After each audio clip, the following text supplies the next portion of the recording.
Michael Cole said it best. On Saturday night, he said, "Damn it, I love professional wrestling, and my goodness, after this weekend, I truly do." Hello, and welcome to the Section 101 podcast review of WWE WrestleMania 40. Today, I am joined by Alex Muha. Hello. And we are going to be going over all the matches, moments, and what was entirely a true spectacle of a WrestleMania. Just your initial thoughts on these nights. I thought it was honestly a really great WrestleMania. I liked night two way better than night one, but both nights were just absolutely amazing. I thought it's one of the best in a lot of years. It's definitely up there with X7 for one of the best WrestleManias of all time, and we will get into night one, which kicked off with Rhea Ripley retaining her Women's World Championship over Becky Lynch in 17 minutes, what I thought was a very good opener. It wasn't at the level of Rhea versus Charlotte last year. Both got special entrances. Becky Lynch got her entrance with her book, which was blatant advertisement. And then Rhea Ripley got an entrance with Motionless in White performing her entrance music. I thought this was a good match. It was 17 minutes. It felt like it was 15, which is always a good sign. There were some good spots. I don't think it had the drama or level. I did not think Rhea was going to lose this championship. So for all that, I gave it 4.25 stars. I think it was nonstop action from the beginning. Both women did their job. We had a great spot with Rhea rip-tiding Becky onto the turnbuckle pad, and then a second rip-tide in the ring for the win. I thought it was a great match. What about you? Yeah, I thought it was a pretty good match too. I thought it was, for an opening, it was pretty good.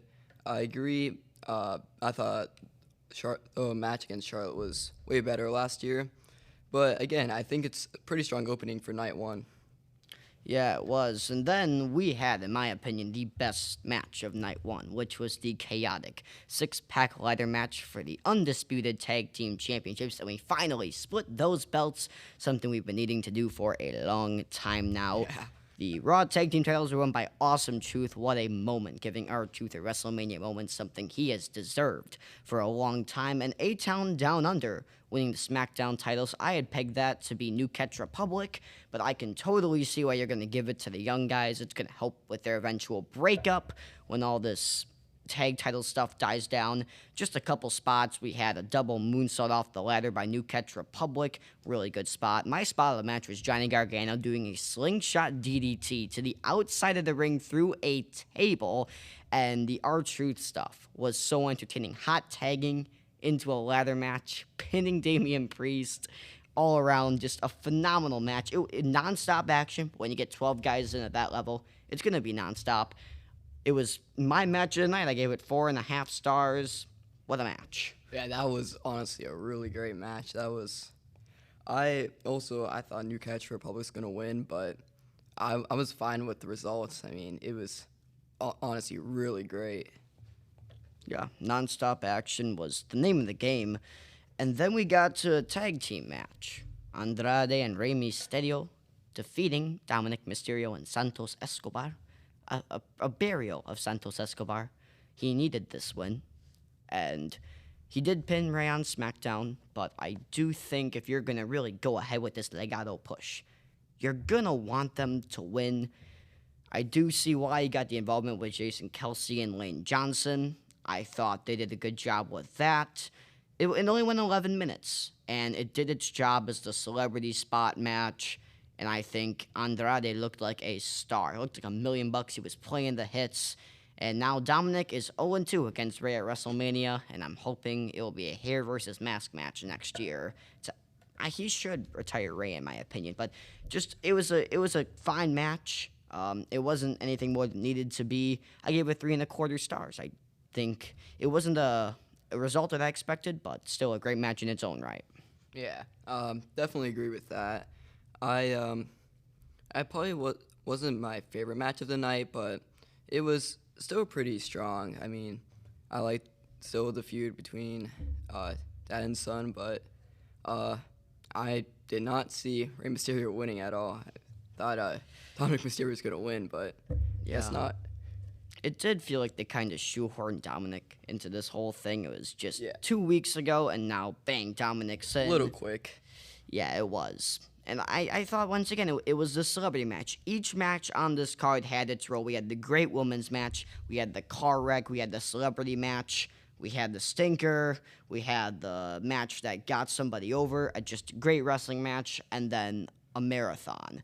And next up, just what a mess. Jay and Jimmy, brother versus brother. They had a chance to steal the show. They were my pick to steal the show, and it turned into a Young Bucks match. 17 super kicks. A poorly told narrative and 11 minutes of that. A quick ending. Just an absolute mess of a match. Brother versus brother matches don't normally fare all that well. But this one was just horrid. It felt like we're going to do more in the future, and I hope we do. But this was just abysmal. I gave it 2 stars. I think Jay was the right winner. He is a star in his own right. And we were filming this after Raw, where he's now going to be facing Damian Priest for the World Heavyweight Championship. And I think it's a great idea to get a guy like Jay facing Damian. But still, just what a bad match. Below expectations in every single element. Definitely. Yeah, I mean, I was really looking forward to that match on night one. I thought just because brother versus brother, it's always been a feud for, I think, a couple months now, and it's like, okay, this is gonna be great. And then I was just pretty disappointed just how it turned out. Just not really, wasn't even close to exceeding my expectations. It was kind of a letdown. Yeah, it was the worst match of the night, and it had no heat because we've been doing the feud on and off since SummerSlam. We've stopped it. We've started it. We've started it again. It wasn't the most well-booked feud, but still, it was just a bad match. It had a chance to be great, and somebody needs to change it up in the future if they're going to do this again, which I hope they do. Yeah. So next up, we have the 6-woman tag team match. Bianca Belair, Jade Cargill, and Naomi defeat Damage Control in 8 minutes. This was the match that Jade Cargill became a star, and this was, in my opinion, going to be the Sasha Banks angle. You have Sasha and Naomi winning the tag titles after Sasha helps Bayley. I think that would have been great. We were obviously heading towards Bianca versus Charlotte, which have also been great, not for a title, which is what the women's division needs. And I was hoping we'd get Jade Cargill squashing Nia Jax, but this was, to say the least, not the best match. I thought that this was a match. It started slow. Everybody got their chance to shine, but still, it never really brought that belief of, wow, I mean, Bianca and Naomi, they're really good. Damage Control is always entertaining. They're always great at that. But I think this match was just here to make Jade Cargill a star. And they did that in buckets with the presentation, the entrance, and Bianca Belair stays undefeated at WrestleMania. Asuka stays defeated. She's now like 0-6 or something. So, I mean, it was a match that got everybody on the card. I gave it 2 3/4 stars. It wasn't a match that really I was like, wow, this is a good, solid match. It was just to get Jade. She is a star. They need to trade it from the ground up, but without that, I think this was a great match. Yeah, I think pretty great people on both sides of this match. I mean, even though it was a pretty quick match, I wouldn't say it's a forgettable match because the entrance they were really great, and I still just think overall it did what it needed to do, and yeah, it is. Yeah, it didn't overstay its welcome. And next up, a very divisive match. Sami Zayn finally dethroning the Ring General, Gunther. 15 minutes. If it would have gone 18, I would have loved it a lot more because it felt like we were reaching the apex. Sammy's going to come back and be a stretched out. No, it was like a 2-second comeback. The match narrative was Gunther is destroying Sammy. I think Sammy had like maybe a minute of offense in the whole match.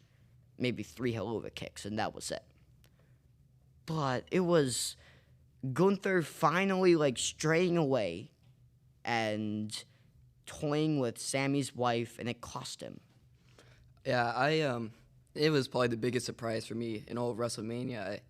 I don't know. I just thought Gunther was gonna beat Sami Zayn because Sami Zayn, I think recently he's been winning a lot, but like last year he was losing like every single match, and now he comes and beat this massive guy. I thought that was a big surprise. I'd rather have Gunther win, but honestly, not that mad with the result. I can get around with Sami Zayn winning. I had Gunther winning. He is my favorite wrestler going.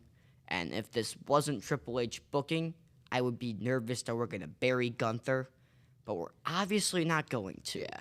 And for Sami Zayn to pull out the brainbuster from the top rope, going back to the El Generico days in Ring of Honor, though, to do that was just remarkable. I never thought I'd see that in the WWE because they don't allow that stuff. There's a reason they banned the pile driver. And it was two safe workers. Gunther is the best in-ring performer they have right now. He's 2 for 2 at WrestleMania with great matches. I still would have rather had him win and drop it to Chad Gable. I think Gable should have been in this position. He had the better narrative. But my one critique for the match, great match, right? If you stretch out Sammy's comeback 2 more minutes, it reaches 5-star levels. I gave it 4.5 stars because it told a cohesive narrative. It did its job in getting Sammy over as the Dragon Slayer, the guy who defeats Gunther, ends the reign. But I think it was almost like they gave him 15 minutes and then Gunther did too much and we had to rush to the finish. But this was just a very, very good story. Probably the best told story in match of the weekend.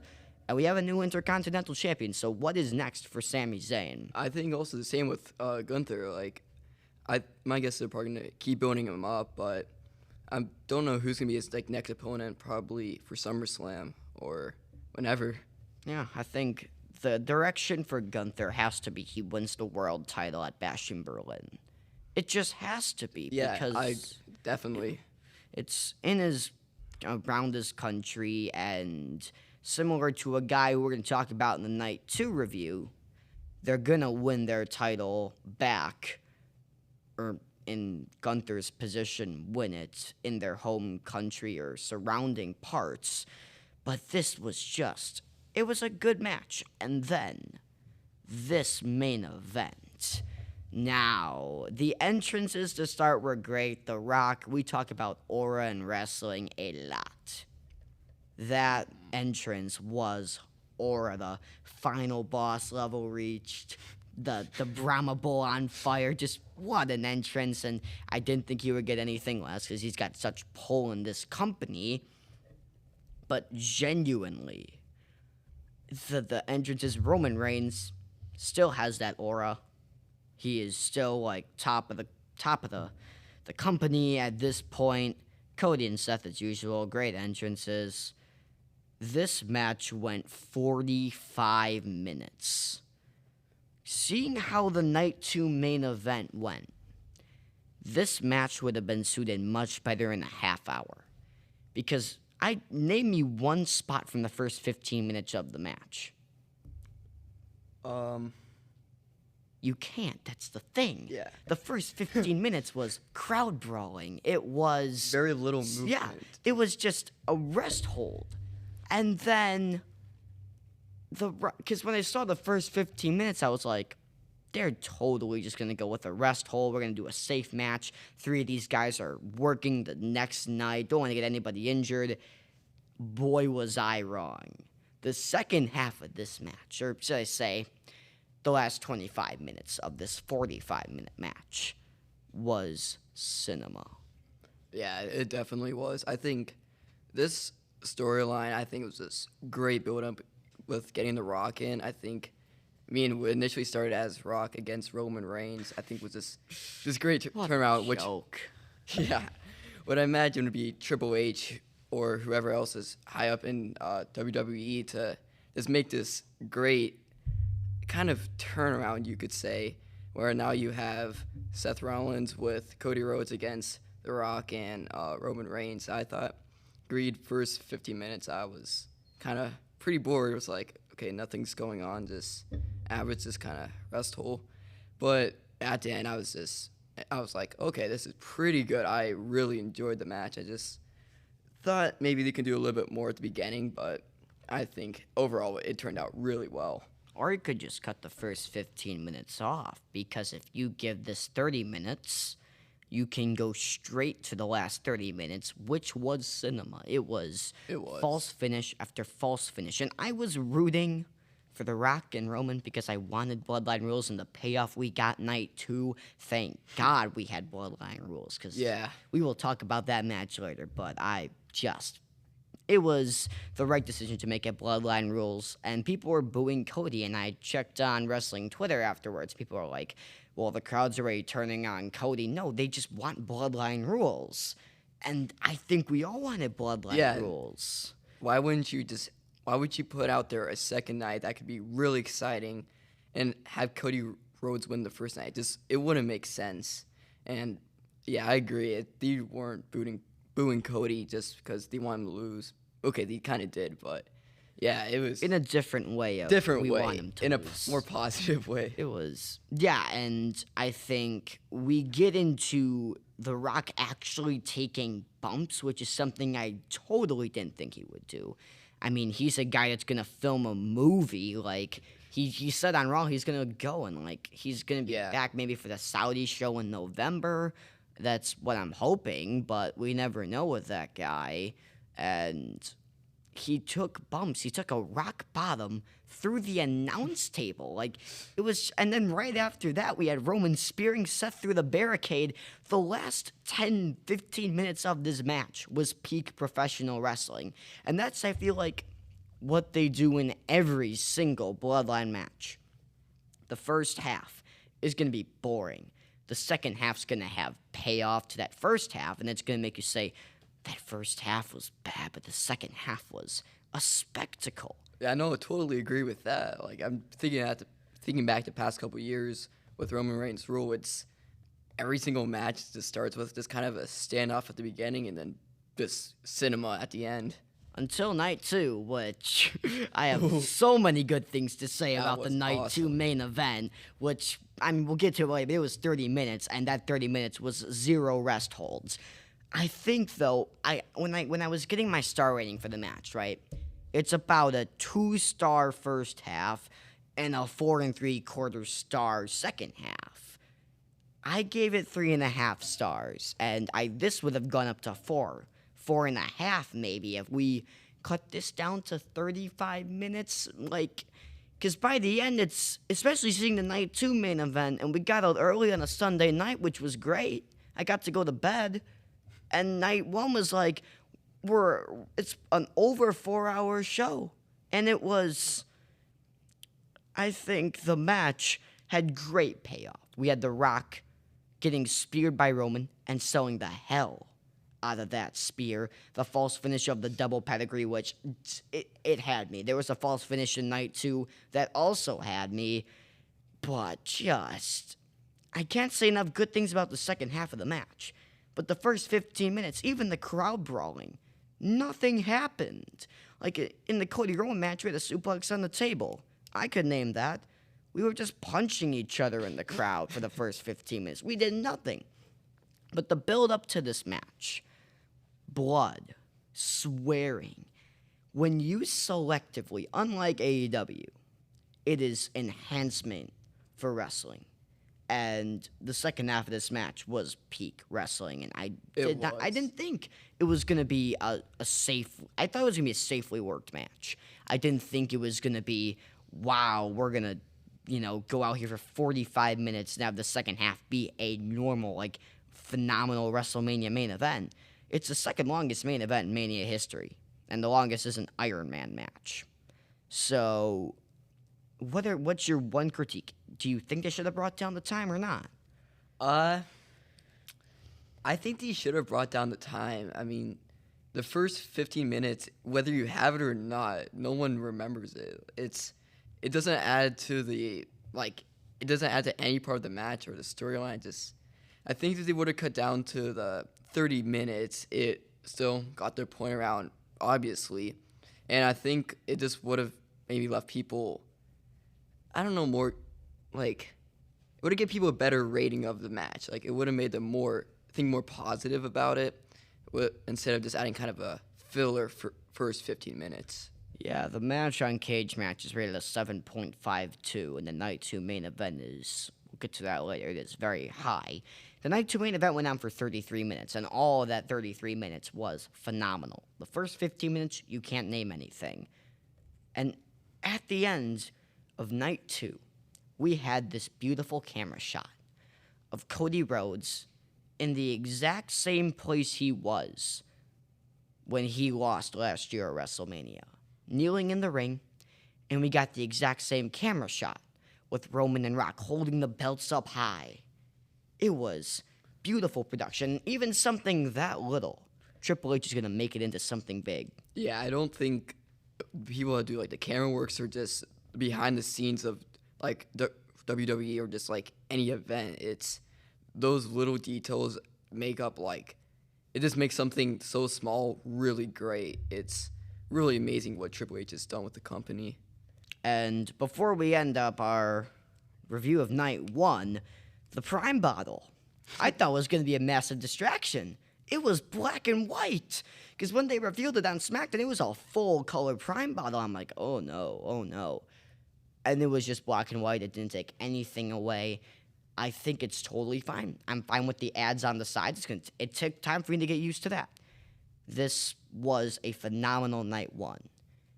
And you look at Night 2, and just up and down, this may be the greatest WrestleMania of all time.